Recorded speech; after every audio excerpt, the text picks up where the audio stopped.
Hey, what's happening? Barnaby here. Another HelloLife moment about a controversial subject. A lot of people wondering, am I getting enough vitamin D? So let's talk to Jessica Butcher, who is a registered dietitian. You know, Jessica, I'm hearing that there is some controversy about even the classification of vitamin D. Is it a hormone? Is it a vitamin? What's the deal with that? That's a very good question. We've always looked at vitamin D. It's a standard vitamin, but we're not sure if it's actually more of a hormone, more of a steroid. We are seeing some examples where it may be actually reducing our inflammation in our bodies. There's some other things that we are looking at, but the science is not yet out. The jury's still kind of debating the topic. You know what I find interesting is a lot of people are thinking, how am I going to get vitamin D? What sort of foods? And we're going to be talking about that, but I think maybe doctors recommend most getting sunlight. But then, Jessica, get sunlight, don't get sunlight. What's up with that?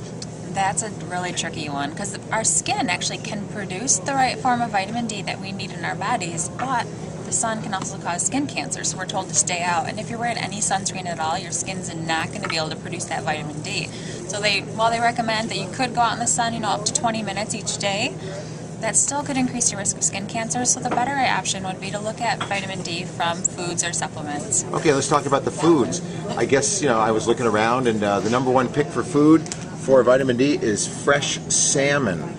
Good recommendation? Very good recommendation. Those fatty fish like the salmon, the mackerel, the sardines, those are great sources of vitamin D. And same would be, there's even a little vitamin D in egg yolks. There's some in your fortified milks, no matter if it's cow or plant-based milks, as well as in your fortified breakfast cereals. You just got to really pay attention to the label to see if it does have that vitamin D. And what's tricky is it's really, really, really difficult to get enough vitamin D from foods alone. Think of maybe fortified orange juice. You'd have to drink a couple gallons every day just to try to get enough. That is crazy. Well, speaking of a couple gallons a day, I drink about a gallon of milk, fat-free, every 2 days, and I know there's vitamin D in that. Surely that's got to be enough vitamin D for me, is it?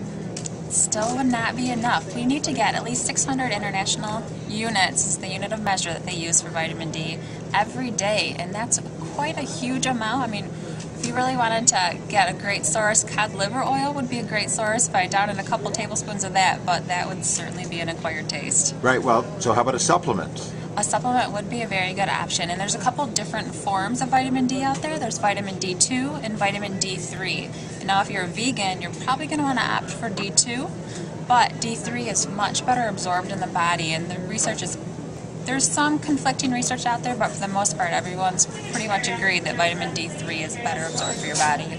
Well, here in America, if a little is good, a lot is better. Is there any danger to over-consuming vitamin D? There certainly is. There is a tolerable upper intake that we're recommended to get. We do not want to get over 4,000 international units each day because vitamin D is one of those fat-soluble vitamins. So as we absorb it, it remains right in our fat in our body. It stays within us. So we're not going to be just excreting it like the water-soluble vitamins. So if it stays in you, you can eventually build up some toxic levels. So you really do want to keep an eye on those supplements and see how much vitamin D you're getting. Man, it sounds like a delicate balance, and so for that, it demands more reading and research, which you can find right here on HelloLife.net, because Jessica Butcher, registered dietitian, writes great articles about stuff that she's finding, cutting-edge stuff. So always refer back to HelloLife.net, because we're all about matching your commitment to a healthy lifestyle. Now go out there and get yourself some vitamin D.